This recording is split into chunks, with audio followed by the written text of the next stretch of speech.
Hi, and welcome to Compulsion Games here in Montreal, Canada. At our studio, we care about world building, and we treat the setting almost like a character of its own. From the magical noir of contrast to the alternate history of We Happy Few, we draw inspiration from the landscape to shape mood, drama, and intrigue. For South of Midnight, our third-person action-adventure game, the story and characters bring a folkloric Deep South to life. This gave us a chance to explore Southern Gothic themes with a dark fantasy twist. So while our protagonist Hazel is at the forefront of our story, it's the macabre elements and larger-than-life creatures that will leave a mark on her journey and growth.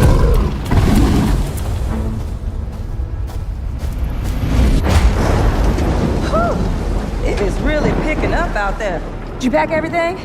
Mama, this ain't my first hurricane. I know what to do. As long as you didn't forget the Flashlights and batteries. Oh, shit, we got 5 minutes. Let's go. We wouldn't be rushed if you didn't. Don't mumble. Speak on it. I said we wouldn't be rushed if you didn't waste all that time at the shelter. Now, you want to bring this up right now. I'm just saying. Hazel, please. We might need some help. I might need some help. While you're out helping everybody else. Hazel!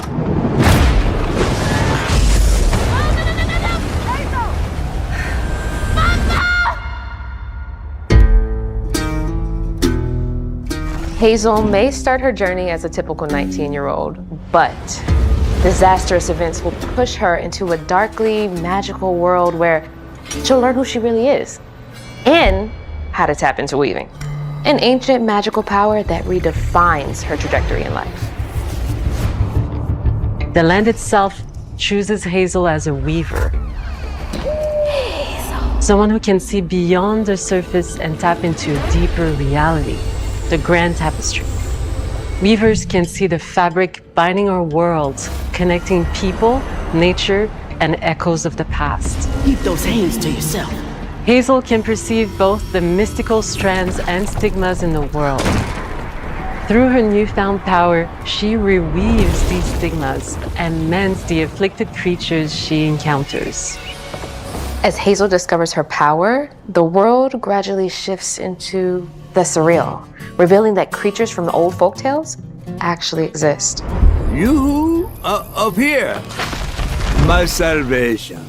Among them is good old Catfish, the storyteller who becomes both the guide and companion to Hazel across the game. It ain't every day I hear about a new weaver such as yourself. Would you kindly do your weaver thing and help me down?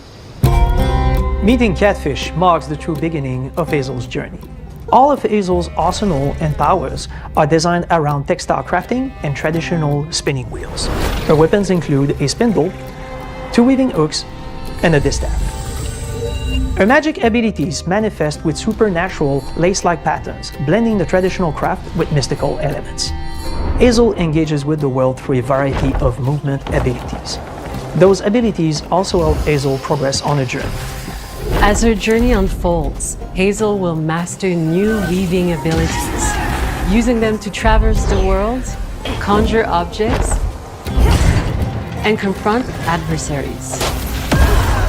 Combat is about understanding and adapting to different enemy archetypes known as Haints, the manifestations of corruption Hazel encounters. These Haints trap Hazel in combat until she unravels them, destroying them in the process. Each Haint has its own unique moveset, strengths, and weaknesses that you'll need to learn and adapt to. For example, the Slug burrows on the ground and unleashes devastating strikes from afar, while the Ravager closes the distance with chilling speed. Hazel can counter these threats with agile melee abilities to execute powerful combos, jump attacks, and charge attacks. But close combat is risky and can backfire because Haints have powerful defensive abilities. Mastering your magical skills becomes the key to gaining the upper hand in combat. Push, pull, and weave are some of the spells at your disposal that give you a tactical advantage during a fight. Timing is everything. Pull distant enemies close to start melee combos, push them back to interrupt and stun their attack. Then press the advantage with follow-up strikes. Spells interact uniquely with each enemy type, creating dynamic combat scenarios, especially when facing multiple types of opponents at the same time. Once near death, enemies can be unraveled, breaking their core and setting them free of their corruption, which has the added benefit of providing health boosts and reducing ability cooldowns. If you play your combos right, you can enhance Hazel's combat readiness and keep on chaining her abilities. As Hazel progresses in the game, she unlocks new moves and improved abilities, and you'll have to decide which areas to prioritize.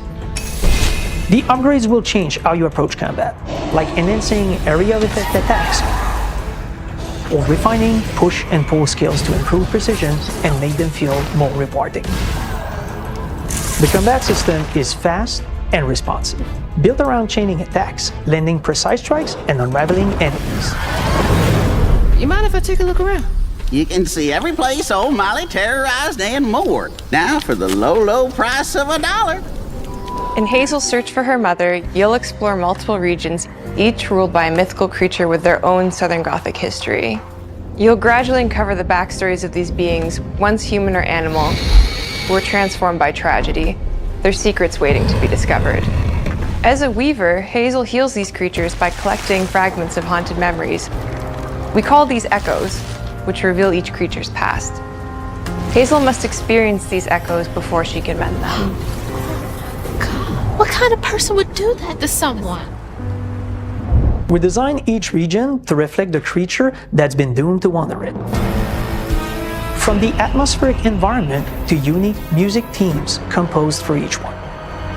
While not all encounters lead to direct combat, Hazel will need to face mythical creatures in epic confrontation before she can heal them. Our boss encounters and gameplay sequences also reflects the uniqueness of each creature, with distinct mechanics that center around a specific thematic. These encounters feature multiple phases that ramp up in complexity. As the encounters progress, the musical theme builds up, cranking the tension alongside the fight. Whether it's Two-Toed Tom or hugging Molly, each of these larger-than-life creatures is inspired by Southern folklore and lead to climactic battles. We got a long journey ahead. South of Midnight unfolds as a hero's journey, and as Hazel, you'll travel through a tapestry of Southern-inspired landscapes.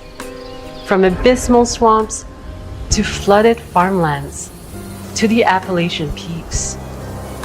In our magical South, decaying buildings reclaimed by nature stand moments away from a hungry Rugal.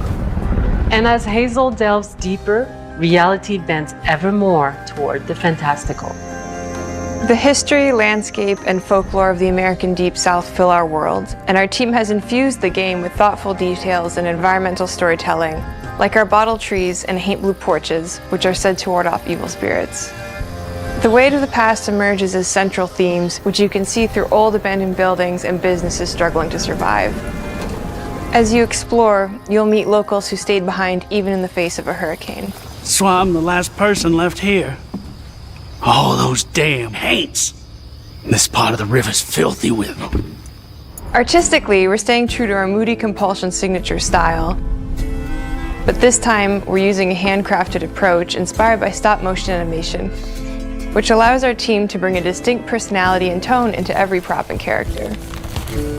Because this folklore is open to visual interpretation, we embrace the freedom to reimagine these creatures and their stories, to adapt how they look, and to craft our own version of a fantastical Deep South.